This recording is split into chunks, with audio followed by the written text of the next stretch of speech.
Welcome to the Audiovisual Leaders in Dentistry Tapes series, a project of the USA section of the International College of Dentists. Gordon H. Rovelstad, welcome. Thank you. Gordon has done it all, ladies and gentlemen. He's a pediatric dentist.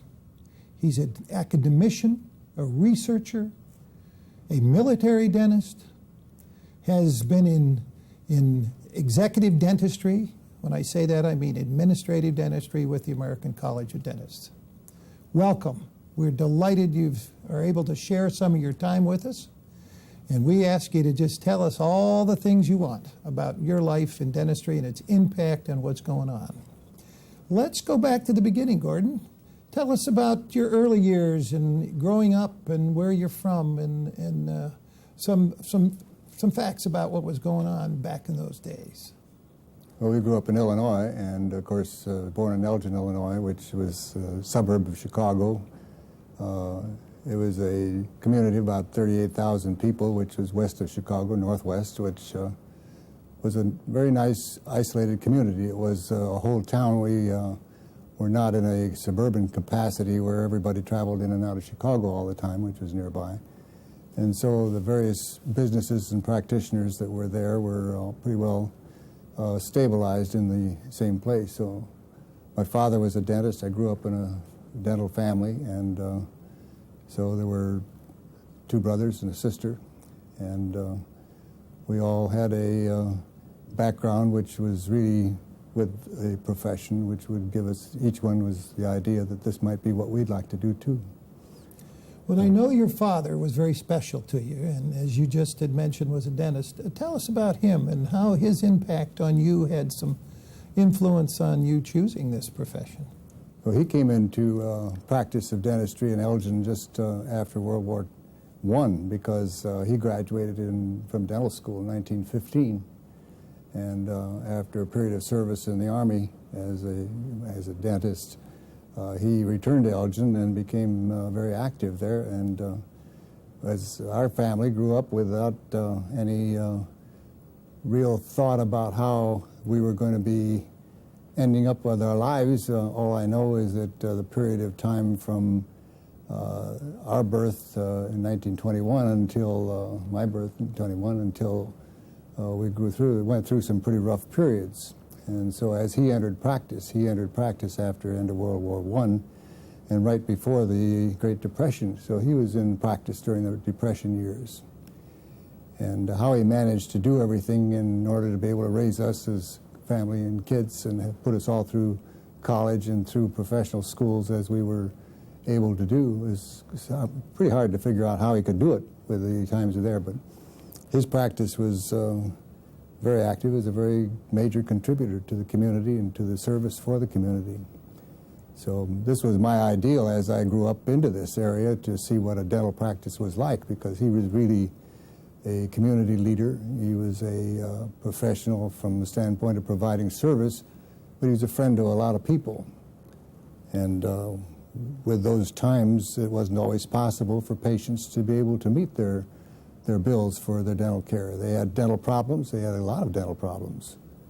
And at the same time, to try and be able to receive that care and still at the same time live in the community, he would accept some delay in the payment of their bills, of course, but he'd also accept other things. The farms would bring in and leave a bushel full of potatoes or something on the step, or whatever services they might render, that he would be able to have this as a means of being able to work off their bills. I guess all the way through our years, I don't remember that we had a coal furnace, and I don't remember that any of the ashes that were carried away were ever carried away, but other than people who were in the process of getting dentures or something like that. There was one family that provided this, and it seemed that they all needed teeth at the time. So.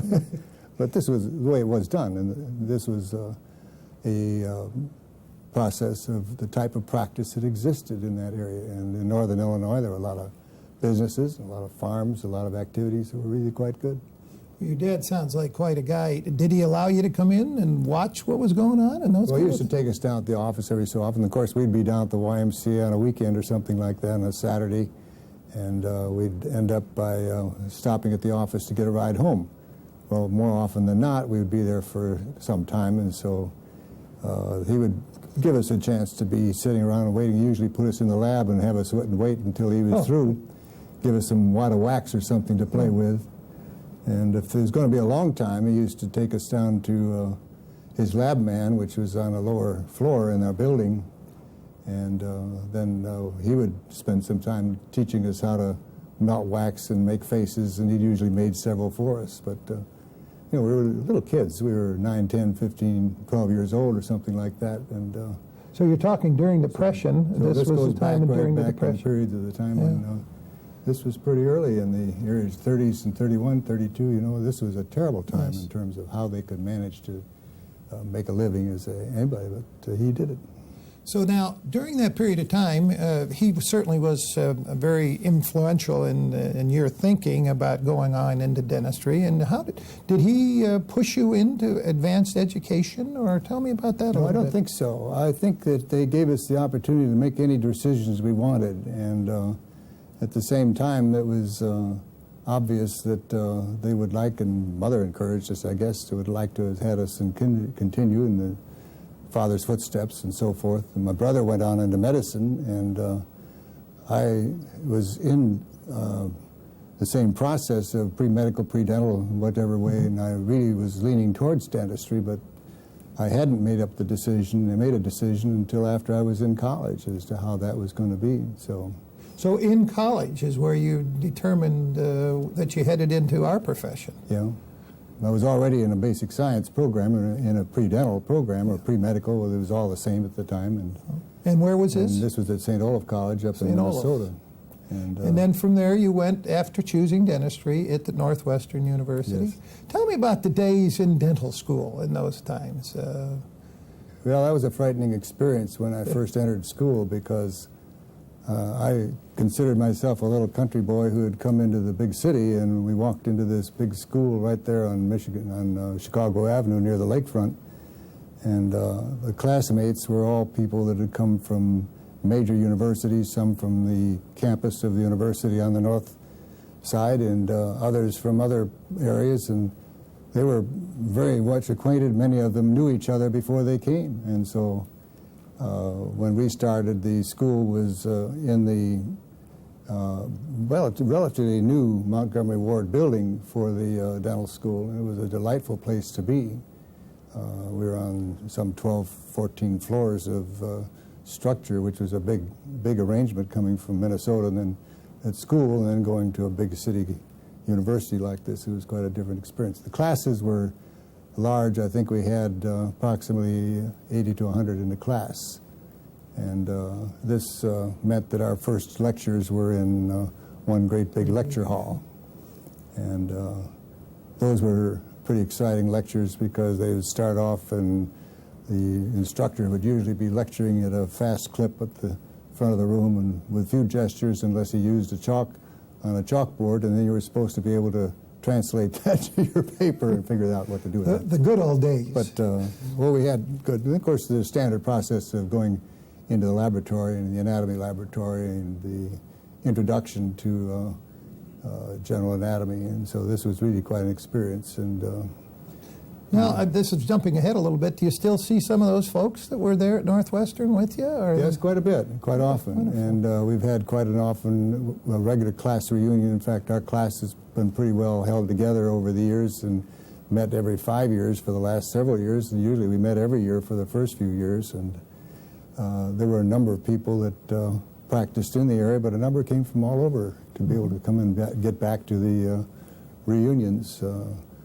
One of our class members practiced in Chicago, and he just made a special point of keeping everybody in touch with everybody else. So he made sure that we knew everybody else.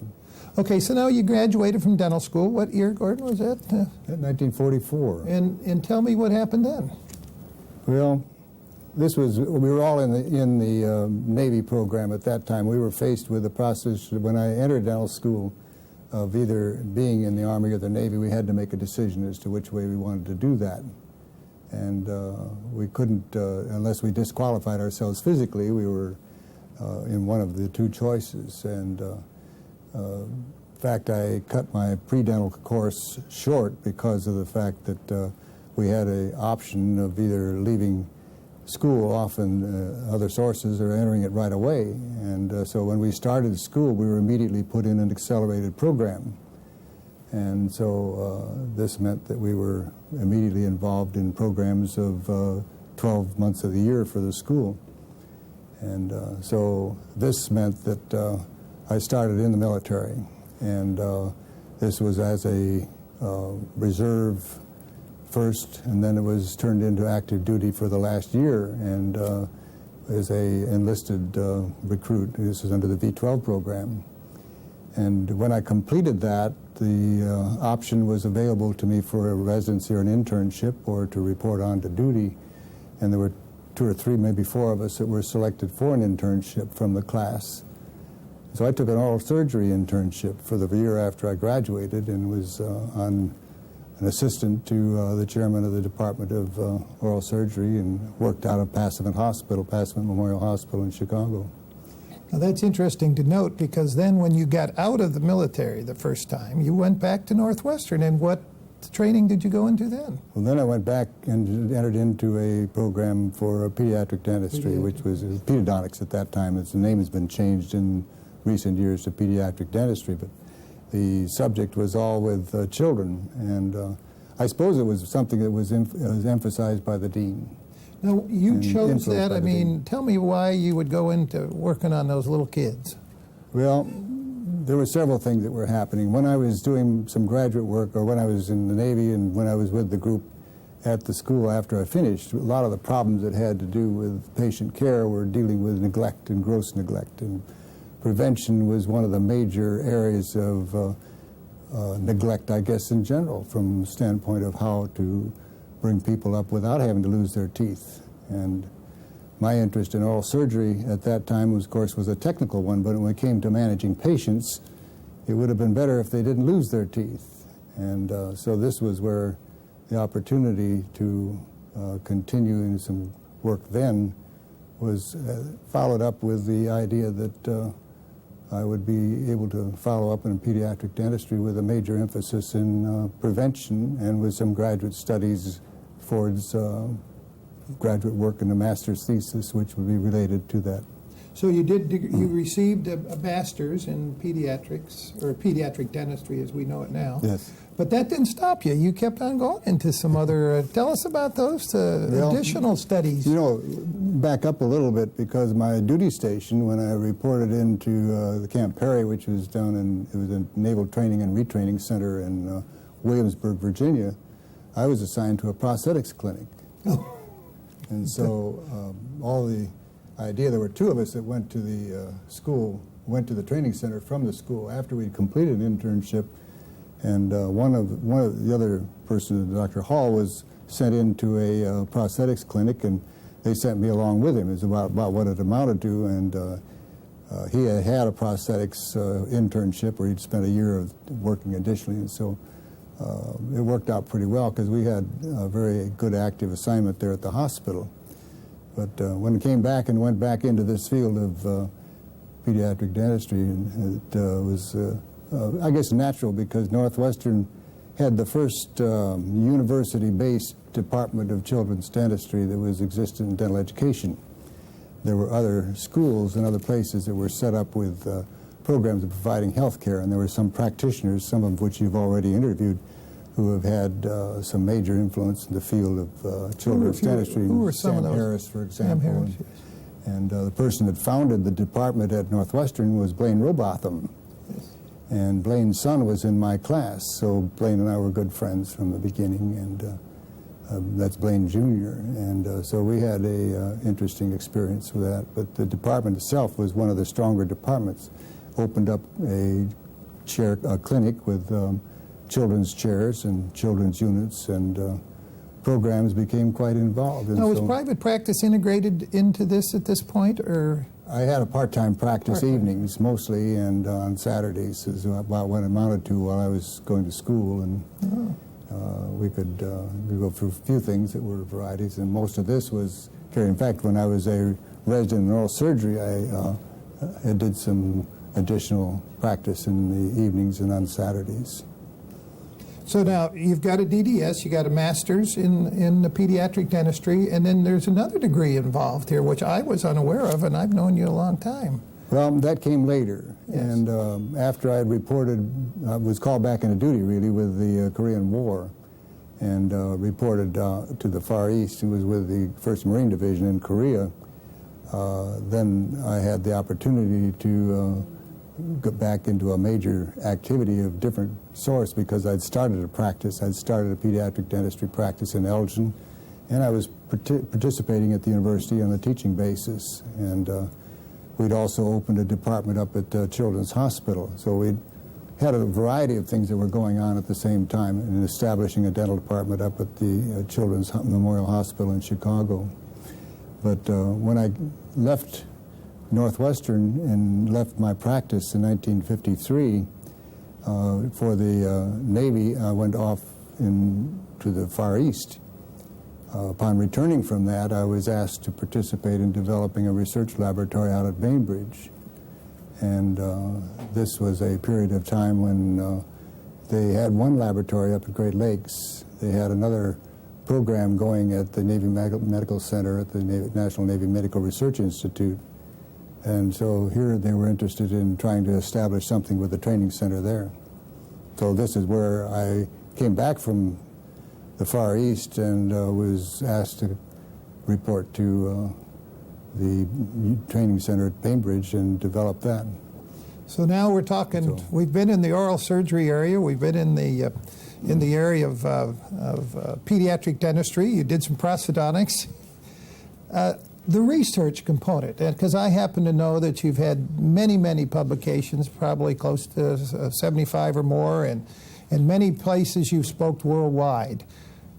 How did research become one of your major issues? Was it through the military that was given? It started with my graduate work at Northwestern, and it started with the effort that we are doing there, and then went on into becoming, as I went to Bainbridge, to become more full-time activities after that, and I never did return to private practice again until after I'd retired from the Navy. The opportunity to get involved with that was really kind of interesting because the master's thesis, the research that I did for that, involved a relationship between fluoride as it was being applied to the teeth for prevention of caries and its relationship to the dental pulp. And this became of quite interest to the National Institute of Dental Research, which was just being developed at that time, and was just by an act of Congress was created at the time. It was rather interesting that this would be entering into it because they were just finishing the studies on the topical application of fluoride, too. And of course, so children were very important. And then when I continued on after that with the program, much of what I did was focusing in on the prevention of caries and the activities associated with it. And a lot of that led to developing the laboratory up at Great Lakes, or up at Bainbridge.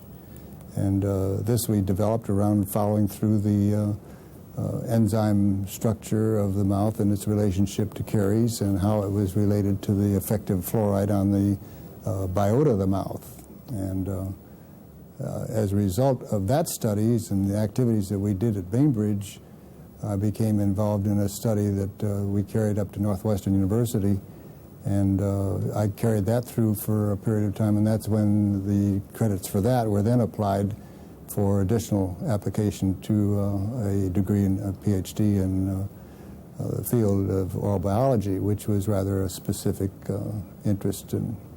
Now, I recall reading in some of your background that you did some research in salivary gland stuff also. Well, most of what we were trying to start with was the idea that the secretion from the salivary glands was the principal means for being able to clean the surfaces of the teeth and eliminate and protect you from dental caries. We used a saliva test as a means of determining caries susceptibility. And this what year are we talking about now, Gordon? 48, 49. So this is 50, really 51, early 52. research in this area, very early. And then it became even more active in the period after in the Navy when we were up at Northwestern in the 50s and 60s, late 58, 59, 60. Well, I know from personal experience, also knowing the Navy quite well, that your your impact on Navy dental research was extremely important to the Navy, and those days were of great impact to us. During those years, did you have a mentor that you sort of looked up to, or was there anybody that sort of gave you a little push in certain directions? Well, it was kind of interesting because when I got to Great Lake, I got to Bainbridge, the laboratory had been completed, and it was in a dental tech school, and it was really ready to go, but it was completely unmanned and without any supplies, and without a staff. And so Captain Bob Irons was the director of the laboratory, or the director of the dental department there, and he had just come to the center from the Bureau, and they were interested in establishing this as a research laboratory, so he made a extra effort to see to it that this could be put into effect. He literally became a mentor in almost all aspects, because he provided all the support. He counseled me on a variety of things, and coming from civilian life again back into the Navy with a different type of activities than what we had. Because when I went into the first duty station, we were still under the medical department. Yes. And the Navy changed, where we had then a different operation with essentially with the programs as we were doing.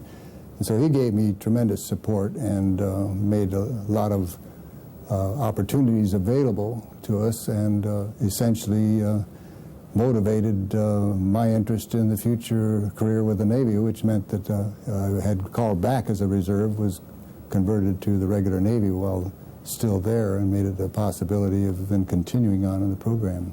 Let me interject here, because many people that do not recognize how it is to have a Navy career or a military career, your family was extremely important to you then, and I happen to know you have a gorgeous, talented wife. How did you meet Barbara? Well, Barbara and I grew up together, and literally we were taking lessons from the same piano teacher, I think, when we were in 6th or 7th grade. In fact, it could have been earlier than that. So you've known her your whole life. I didn't really know her then, but we were in school, but she knew the piece that I played at that, because she wanted her teacher to bring her that piece the next time. But anyway, the Wooden Soldiers.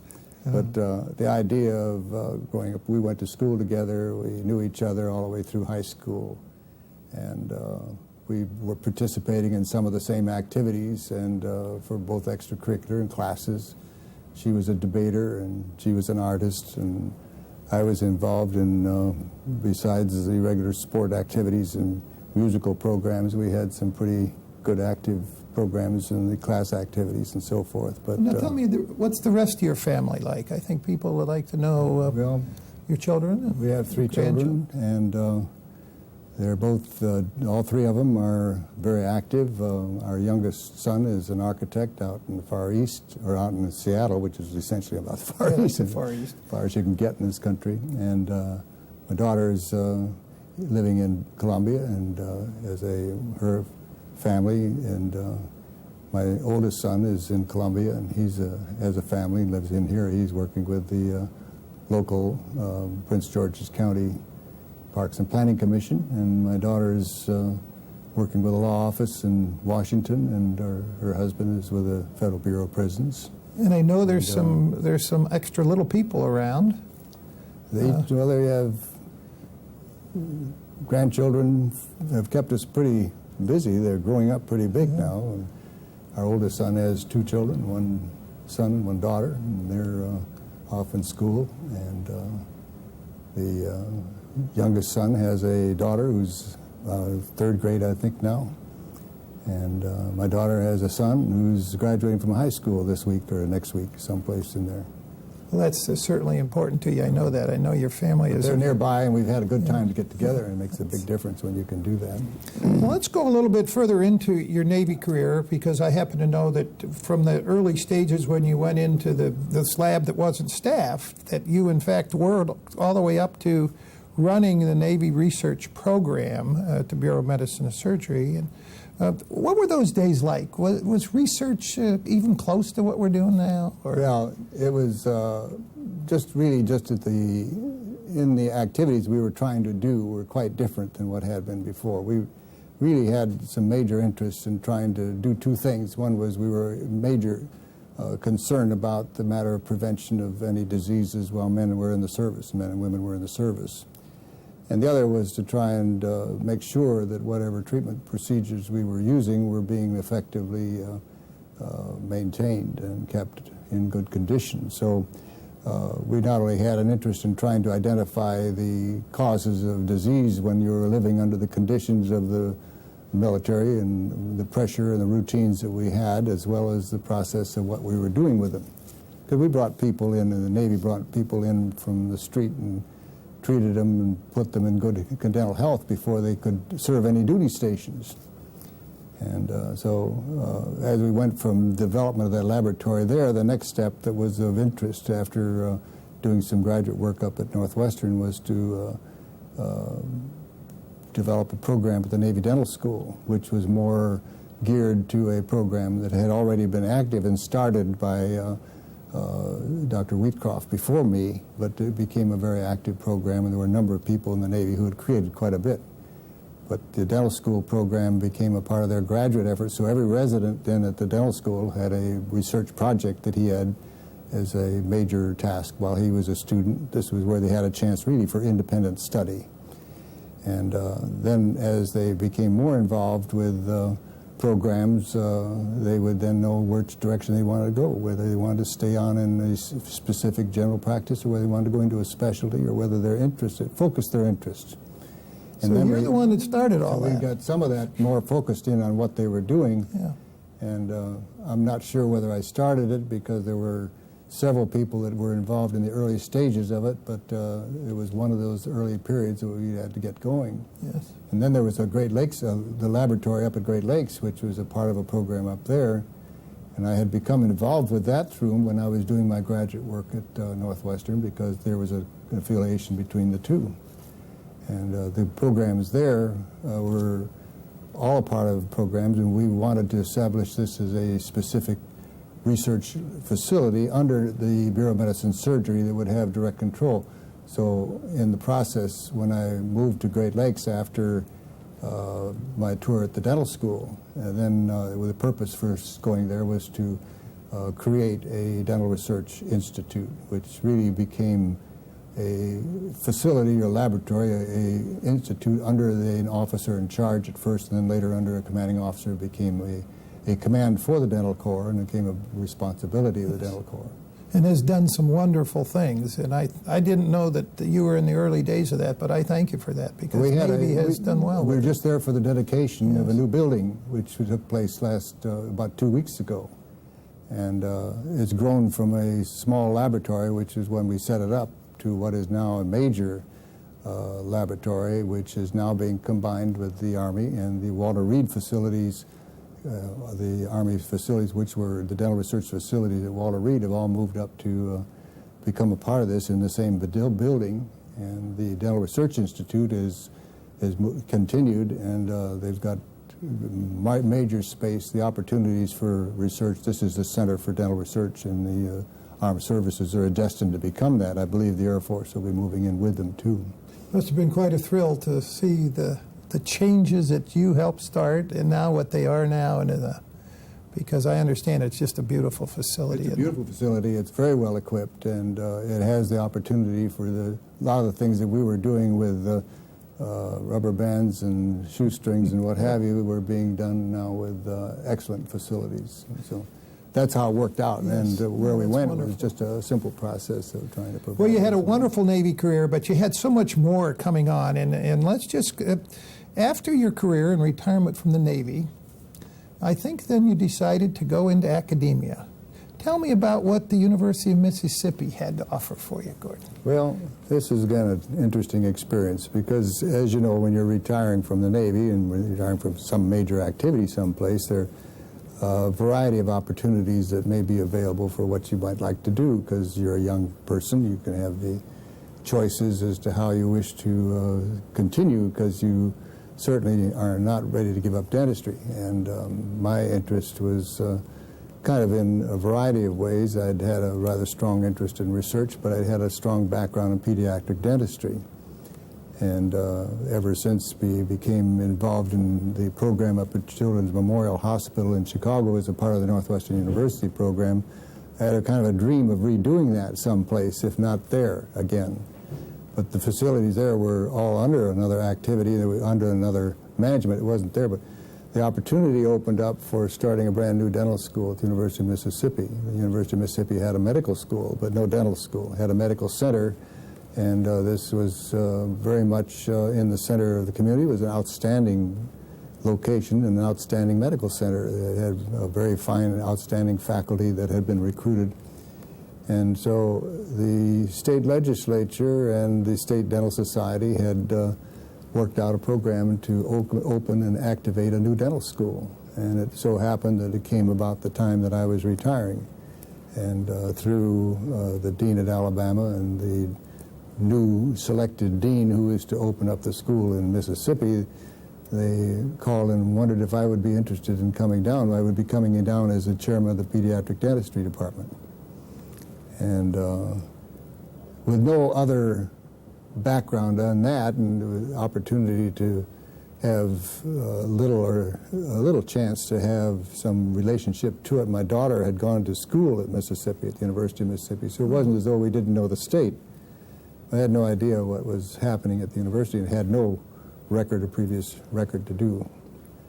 But we accepted the position, and Barb and the kids were all delighted to make the arrangements so we could move back and down to Mississippi. So this is what we did. We got there, of course, there was no building. The facilities were there. We were in a variety of spaces, of borrowed spaces. And I had a little office that was possible to put on the desk and the papers and pencil. And we had a conference room where we could meet, and then we were using a dental hygiene clinic to be able to start off some of the original clinical activities that we did. But for the most part, the opportunity to try and activate anything was going to be through the medical school, with the first 2 years being in the basic sciences. And that was kind of an interesting one, because when it started, they had a program and a curriculum that had all been worked out. It was pretty much a blueprint of what existed in other dental schools. The class had already been selected. This was 1974. And it was ready to be initiated. The students were ready to go and all set to go. This was a matter of just making a decision sometime in June or July as to whether or not they were going to take that class. Well, if you were a student sitting waiting to go in, not knowing what's going to happen, now you were all to go, it was kind of discouraging when they found out that they didn't have the authority to go ahead. The Council on Dental Education advised the dean that it would be a good idea if they would take the 4 or 5 of us that were assembled as the initial faculty and take time to relook at the curriculum and see whether there was any improvement we could put into it. So it would take a year to redo it. And that's what we did. And so going to Mississippi became one of the major challenges that we had. In the first place, Wally Mann, the dean, came from Connecticut, and he brought with him a young man by the name of Ames Tryon. And they had both had an interest, or Ames particularly, to develop a problem-oriented curriculum for the teaching of dentistry. And this followed a concept in medical education that was promoted by Dr. Weed up in Vermont. But it was all oriented on the basis that you identify the problem and then figure out what its importance is, what its cause is, and how to treat it and prevent it, and what the outcome is. All of those things became factors. And the record had to reflect everything that you did all the way along the way. And so anyway, this is the way this was developed. We spent about a year with Ames' leadership and Dean Mann's leadership. We were able to work together and develop for each of the different disciplines in dentistry and all the different areas that we had as a curriculum. It was quite different. Set it into the Council on Dental Education for the ADA and American Association of Dental Schools. And the combination of those, they were delighted and gave approval for starting the next year. So we took our first class in '75. So some of those students may have waited that year to just get in, I would assume. So the class was essentially intact. We didn't lose anybody. Okay, that's wonderful. Some of them went to work, some of them took jobs, some took some additional classwork. some one or two took a trip around the world, but the combination was that it was a marvelous experience. And well, the building itself hadn't been put up, so it was still, we had to design the building, had to select the equipment, had to put it together, and locating it where it was, it had to be located in a part of the campus. It would not interfere with some of the historic structures that were there in relationship to the war between the states. And so there's additional challenge other than just in dentistry. It was a very unique experience. It's quite different than anything. Well, now, while you were there, an opportunity came up, which I know that you did accept. And I think those of us are very pleased that you have accepted that opportunity. You were president of the American College of Dentists while you were at Mississippi. And then all of a sudden, some other direction came into your life. Tell us about that. Well, this was kind of a fluke, I think, because I was on the board, and I'd served as a regent and then as an officer for this college, and it was a matter of working through a variety of ways and trying to carry out the objectives and the purposes for this college. And the problem of administration was one. Dr. Otto Brandhorst had been the executive secretary for a number of years, and he really had established the function of the executive office, and Dr. Robert Nelson had followed him. And there became a time when Dr. Nelson submitted his resignation and determined that he had served and needed to have a replacement for this, and so they searched. I think this went on for 3 years, that they continued. He could agree to stay until a replacement had been found, and so this was started long before I was an officer, and I was still a member of the Regents. And so I'm not sure what happened in that last... They wore you down, and somewhere finally you said yes. It got to a point where I had to...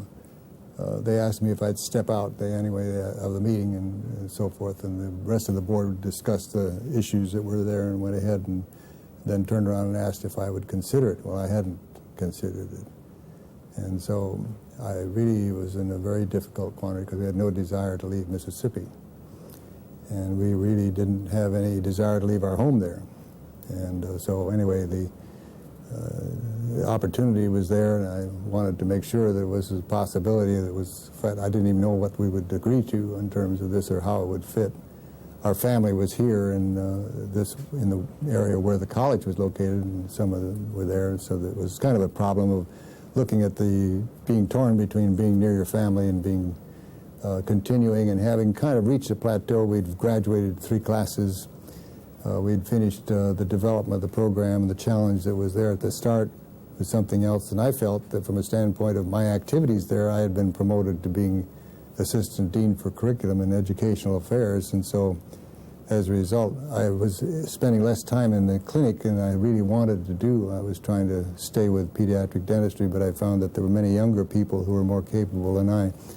And so that became the issue too. And so there were a lot of reasons why it was possibly a good time to leave, but I've always wondered whether that was a good decision. I've always thought that when we moved up to the college and took the office of being executive director for the college to succeed Bob Nelson, that this was one of those things, it's right or wrong. After you've made the decision, you have to say it's right, and it's it. We did it.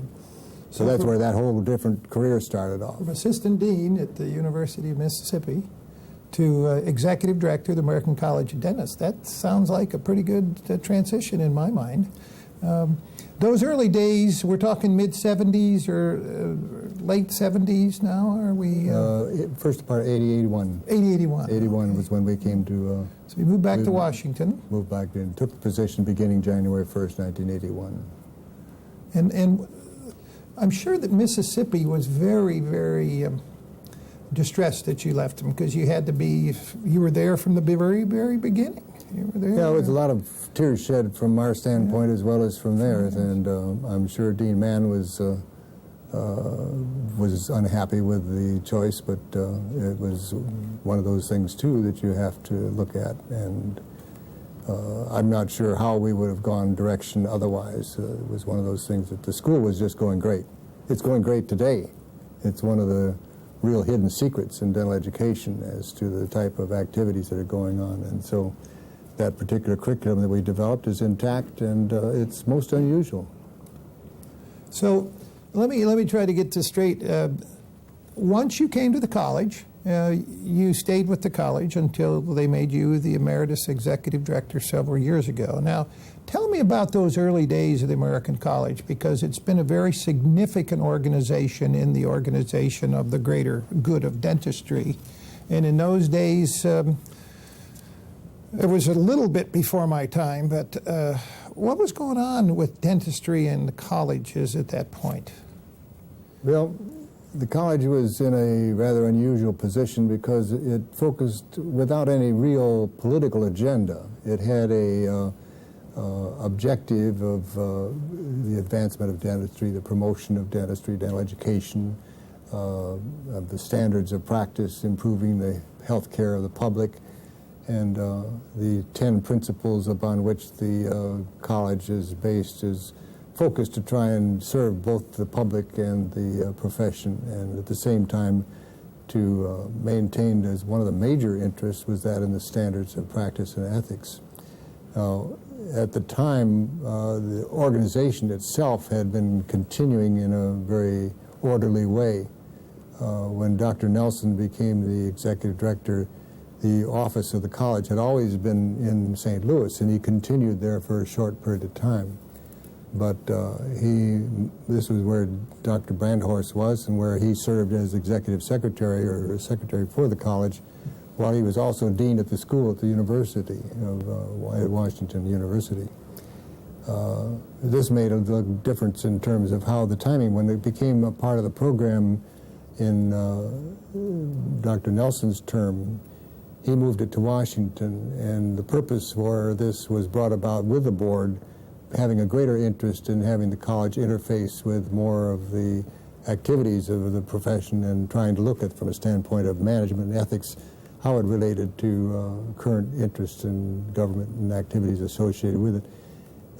I believe at that time there were many activities that were beginning to develop in dental school, in dental education, and like advertising and those the whole kind of processing of advertising, yeah, and the changes in the laws that had opened up the doors and the standards for practice and young people coming out having high debts, the opportunities for individuals being brought into different commercial type practices. I'm not sure they're commercial, but they're oriented towards a orientation of a little different type. And that makes a difference.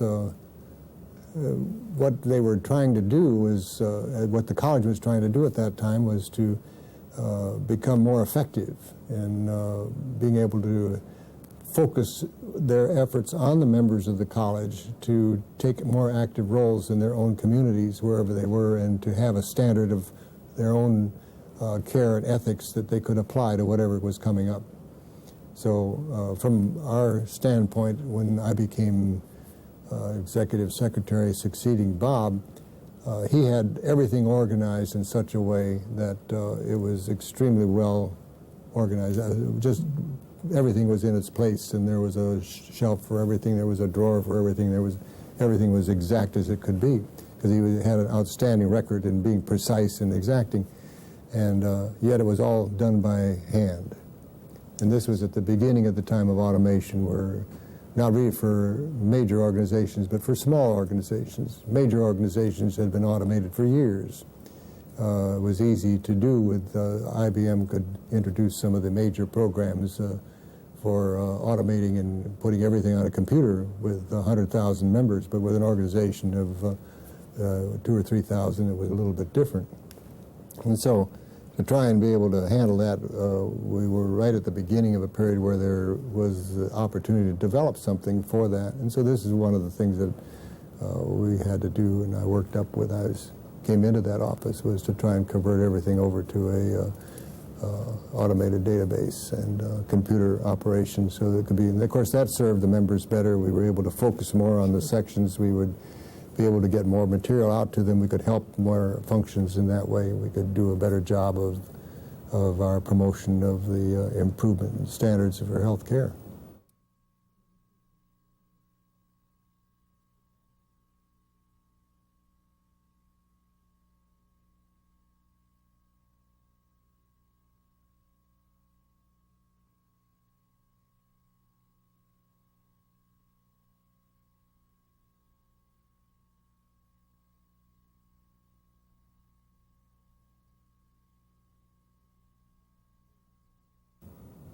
Well, those sounds very interesting in the early days of the college, but let me just read off some of the things that you've been honored, because I think it's extremely important for the people to know that. You've received an honorary degree of the Doctor of Science from Georgetown University. What an honor that must be. I was kind of surprised because I was really very much overwhelmed by that action. And I was just coming in from Great Lakes and to duty at the Bureau of the Navy Medical Research Program down at the headquarters of the Navy, and this was one of the things that was addressed. And so some of the things that had been contributed, some of the reports and research that we had published related to the salivary secretions and its effect in the mouth, and some of the others were all put together in this relationship, as well as the teaching program we had established out at the dental school in Bethesda. Well, it's nice to know that people do recognize a significant achievement. I also know that you're the Thomas Hinman Memorial Medallion winner, the Northwestern University Alumni Merit Award. You've been past president of the American Academy of Pediatrics, the past president of the International Association of Dental Research. Through this time, who are the people that pushed you on to all those achievements? It's fantastic. There aren't many people that's ever done this, Gordon. Well, of course, starting way back when, Dean Charles Freeman at the dental school at Northwestern was one of the initial steps, and the activities associated with that. And then the department chairman, George Teuscher, who was the chairman of the pediatric dentistry department, pedodontic department at that time. I'm going to get all messed up talking about pediatric dentistry and pedodontics, because this was a big controversy when it came to changing the name, but he eventually settled on the area of pediatric dentistry. So this is where it is today. In the programs involved in research, this had to do with Dr. Calandra, Joseph Calandra at Northwestern, who was particularly effective in providing support for some graduate work, and Dr. Jim English, Captain English, who was director of the program for research at the time that we were involved. And of course, I mentioned Merrill Wheatcroft, who had run the program, and then of course one of our great mentors was Dr. Bill Ferguson, who ran the educational program at the Navy Dental School. The dental research program, getting involved with the National Institute or the International Association for Dental Research, was also rather interesting. My first meeting that I attended for the International Association for Dental Research was back in 47 or 48, a meeting in Chicago. And the person who was the secretary at that time was Dr. Ed Hatton, who was the chairman of our department of professor of pathology at Northwestern University. And his assistant was Dan Burrell, who was also the head of the Department of Diagnosis and Treatment Planning for the dental school, and a part of the oral medicine department, not a department, but activities that were occurring at Northwestern at the time. But the whole IADR meeting took place at the Drake Hotel in something like 4 or 5 sessions, and there were something like 12 or 15 papers of the total meeting. Today there are some, 800 or 900, maybe over 1,000 papers that are being presented at the meeting that took place in Minneapolis for the American Association. There used to be one association, International Association for Dental Research, and then it was identified by more sections as one of the objectives that I had when I was in office as an officer and on the board, was to identify more participation from the international side of the practice of dentistry. So there were several groups, but the interchange of money and the cost of the currency was difficult to assess. And then that kind of went on and became involved. And I became served as an officer for that purpose. But it was before that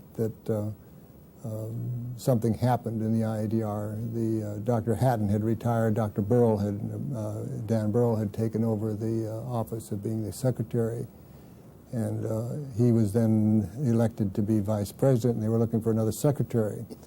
They had one nomination, but the bylaws required 2, and so I don't remember whether it was Jim English or somebody who had asked me if I would serve and let my name go on the ballot so they'd have 2 names on the ballot. And so I'd had a membership in the IADR since back in 49 or 48, I guess, when they become active. I'd attended, I guess, the meetings before that. But anyway, this took place, and my name went on the ballot. but before the election, the person who was the other candidate withdrew. I got you.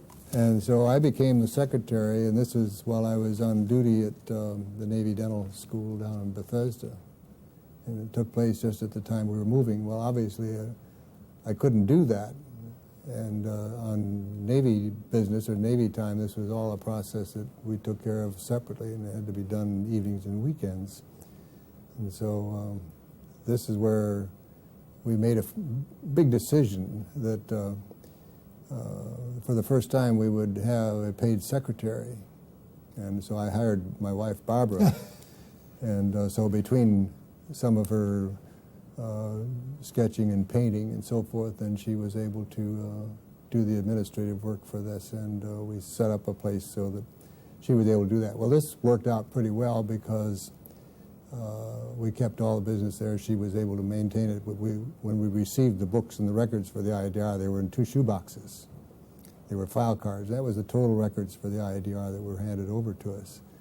And so we started and reconstructed and put together a whole program for administration, and it worked out quite well.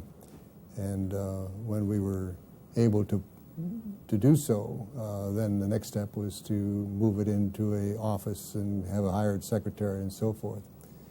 And so this is where it went.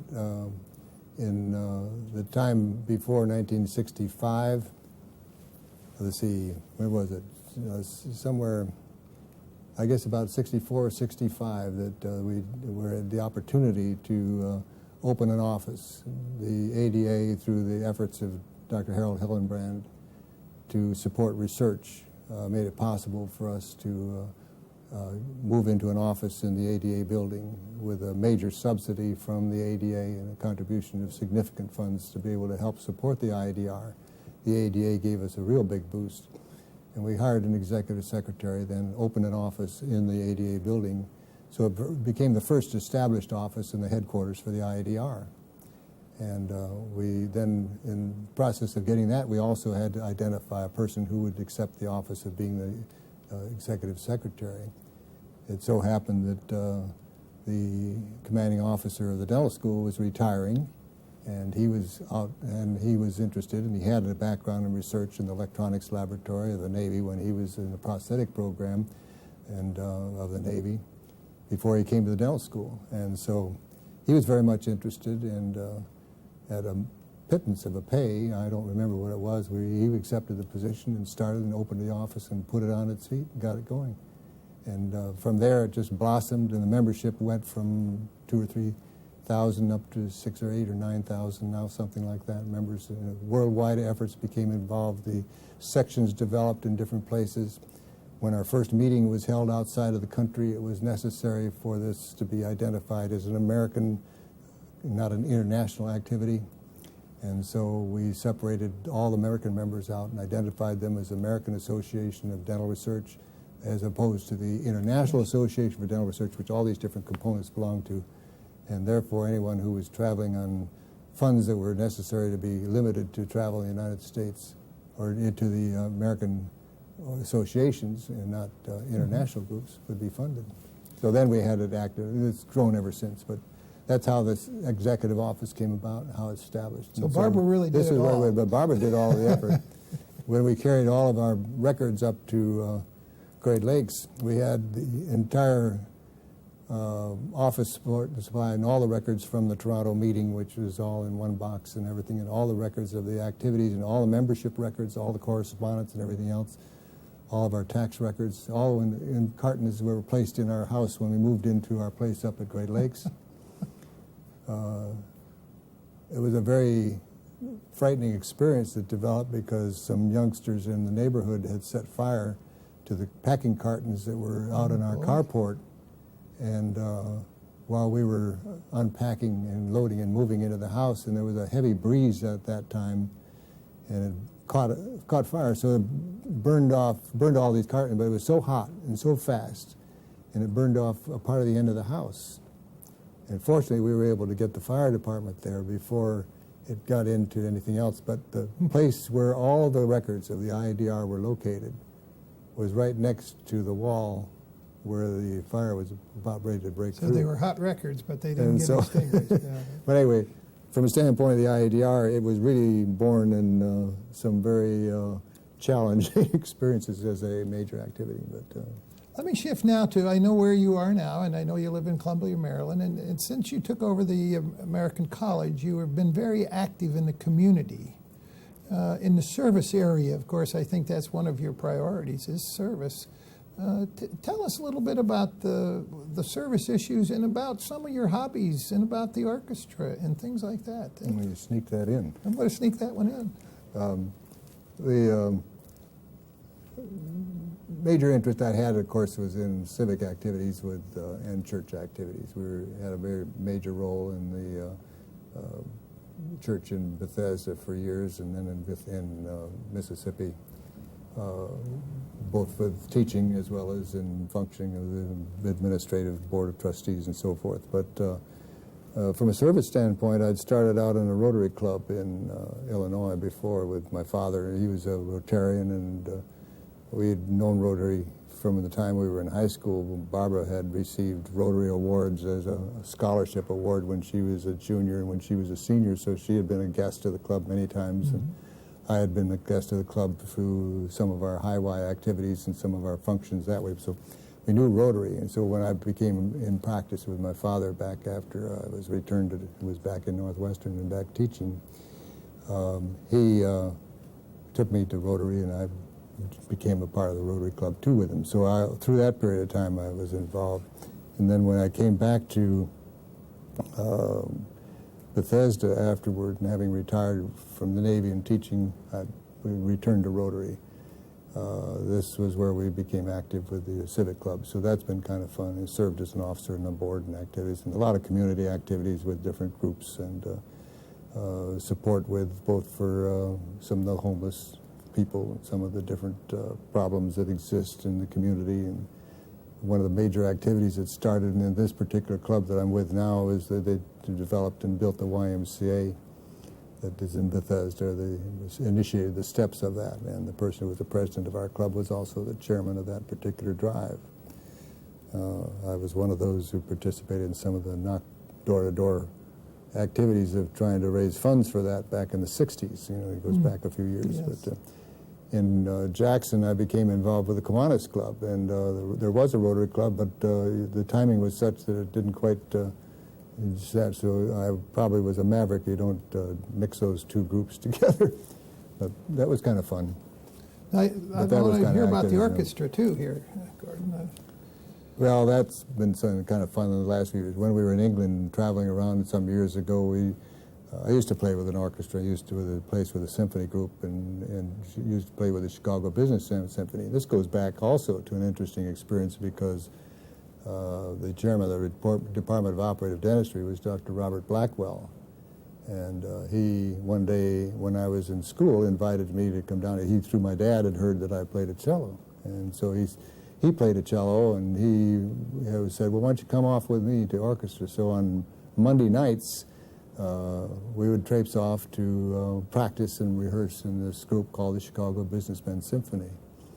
And we did that. And he had gotten started back when he was a youngster, but G.V. Black was a musician. I don't know whether you knew that. No, what did G.V. play? G.V. Black played a cello. And he was, among all the other talents that he had, he was a musician. And yeah, I think he became dean at the time of he was 62 or 63 years of age at the dental school. And anyway, he had tremendous backgrounds in biological research and mechanical research and education and curriculum matters and organizational matters. You know, you just go on. But one of these areas was he was a musician. And Blackwell was one of his students and became the chairman of the Department of Operative Dentistry and was one that revised his G.V. Black compendium of all of his texts. Anyway, he went, that's what I did. And when I retired from the college and no longer was committed to having travel everywhere and being off in all parts of the country, wherever it might be,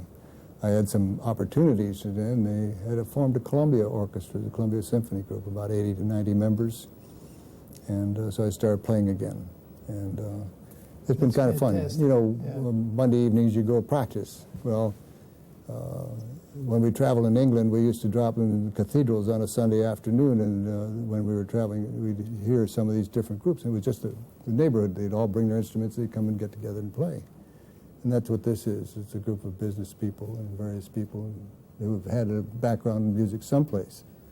And they get together on Monday nights for practice. And then to make it so that you have some kind of goal, we give several concerts a year. And those concerts have become pretty capable. It's a very capable group. And so now it's, not only that, it's helping to promote classical music in the community. So a variety of things. You know, you can go on into almost any direction you want to go, but it's been a very different type of experience, and I've enjoyed it. Well, I did not know that about you, Gordon, and I'm delighted to know. Now, let me sort of shift gears totally. 1944 to 1998. That's your career in dentistry. What's going to happen in 2001 to 2050? I mean, what do you see happening in our profession? Well, there have been such major changes between the time in 44 and now, in the 40s and now in the 90s, in the whole practice of dentistry. The instrumentation, the materials, the techniques, and so forth. I don't think really could have even imagined in the early 40s that the current methods of being able to restore teeth would be possible. I don't think that there was ever any thought that there would be something that would be possible to restore a dental problem and something without having to have some major engineering principles in it, and with biochemical as the principal methods of retention. From here on in, I suppose we're looking at a variety of things, both in the methods of change of the scope with which dental practice is to be faced. We refer to more to the oral maxillofacial region as a responsibility for the dentist, and this has been long a change in the oral surgery profession, changed its name from oral surgery to the field of oral maxillofacial surgery. Practice of dentistry has become more broadened. Not only, of course, for a long time we've been involved with methods of diagnosis and recognition of diseases that are systemic and recognizing systemic causes of problems that have occurred in the mouth. But I don't know how the future is going to be able to continue without our profession being in a position of facing up to the idea of genetic transfers and problems of changes that are going to occur, methods of being able to prevent some type of disorders such as the cleft palate and the cleft lip and the major morphologic changes that are taking place in the face have changed over a period of time. Some of these are obvious, but there are so many more subtle techniques that are related to that. The use of antibiotics has made a major change in the whole field of health and infection control. This probably will be comparable to what we will face sometime in the future with some of the applications of gene transplants or corrections and changes that are going and take place in that field of biomedical science and research. Instrumentation, you know, the different techniques we used with a rotating handpiece was for the purpose of preparing a cavity. And standing up at the chair with all of that's changed. We've gone through processes of looking at ultrasonic instruments, and we've looked at sandblasting instruments, we've looked at all kinds of things for that, and ended up with what we have as a air turbine today. And incidentally, that was developed at the Navy Dental School in terms of its earliest introduction to the programs and its activity in the United States. And the water turbine had preceded it, and the air turbine became the method of choice. And I hear and understand there's going to be some return of the sandblasting type of restoration method for finer control with this type of management of hard tissue changes in the future. But at this point, I'm not sure how there can ever be this type of match. It must be that there's going to be some major changes in our approach. What they're doing with eye surgery through lasers, I assume that that's going to be directly applicable more in a definitive way to dental problems. It's already applied in many ways, but there's many improvements that are needed. For the scope of dental care, I'm sure that we'll come back to say that the problem-oriented curriculum that was introduced down in Mississippi was geared to try and face this type of a area of future without being limited to specific techniques, but rather to the problems that affected people and how they were to be managed. Well, now, tomorrow morning, if a young person knocks on your door and says, Dr. Rovelstad, I want to be a dentist, what do you tell a young person now, where we're facing the year 2000? Do you encourage, what would you tell this young fella or this young lady who wanted to be a dentist? What advice would you give them now? Well, probably be the same advice my dad gave me when it came down to that point, because at the time that I was in the process of questioning whether I would go into dental school or not, there was a great deal of question whether there was a future in dentistry. It was hard work. The people were having trouble with their backs, so their feet were hurting, and patients didn't like dentists. They didn't like the effect of the drill on the teeth, and it was always something that was a painful area, and Dad always put it on the basis as, well, it's a bright future. You'll have a very fine future in the practice of your profession because you can serve people. And the techniques you'll use will be best in that area. And as far as I'm concerned today, the opportunities are just as bright now as they were, if not brighter. It's not as simple because it isn't easy to be dealing with a profession now that everybody talks about. And it used to be that we had trouble having anybody paying attention to dentistry. No one talked about it. Now everybody talks about it. Everybody's in the business. There's all kinds of people that are involved. You're dealing with your insurance management. You're dealing with your office management. You're dealing with all the different specialties. You're dealing with the methods of handling funds and treatment. And you're dealing with all the legal aspects of the records and the instrumentation that you keep. Person in practice today has to keep his records in such complete and precise manner that he can respond and answer any question that might come up 1, 2, 5, 10 years from now. And we didn't think about that. We didn't think about a lot of things. One of the tragic stories that I look back on is something that probably had a major effect on me too, in more than one way, but in one way particularly, and that was the way my father passed away, because he was asked by a physician if he could see a patient during a holiday period, and he thought this was something would you look at a patient, he's got a painful tooth and it needs to be treated, and it's something that's going to, of course he's a little jaundiced, but would you be able to see him? So Dad said, sure, just send him in. So this was late on a Saturday afternoon. I was with him in the office, and the assistant had left, and so I acted as an assistant. The two of us saw the patient when he came in, and he was obviously very severely jaundiced and had a real severe problem because he had hepatitis and was in a state of problems of a lot of things. Well, the physician had set him up so that he suggested if there's any way of being able to take out the tooth without any problems, you should do it, and that will control the hemorrhage. Well, it was just a lower end sizer tooth that was practically ready to come out anyway.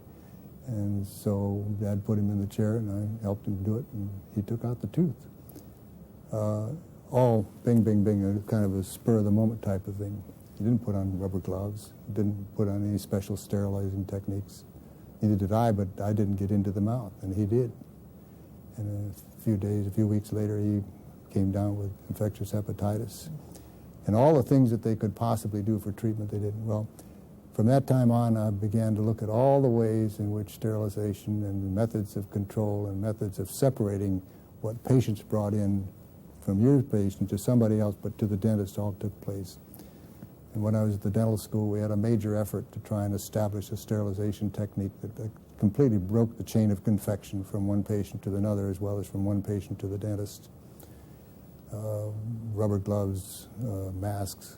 Masks weren't necessarily essential for the types of things that were involved, but the rubber gloves and the changing of the towels and the changing of everything else was all a part of this. Well, going back into the 50s, This was long before today's activity.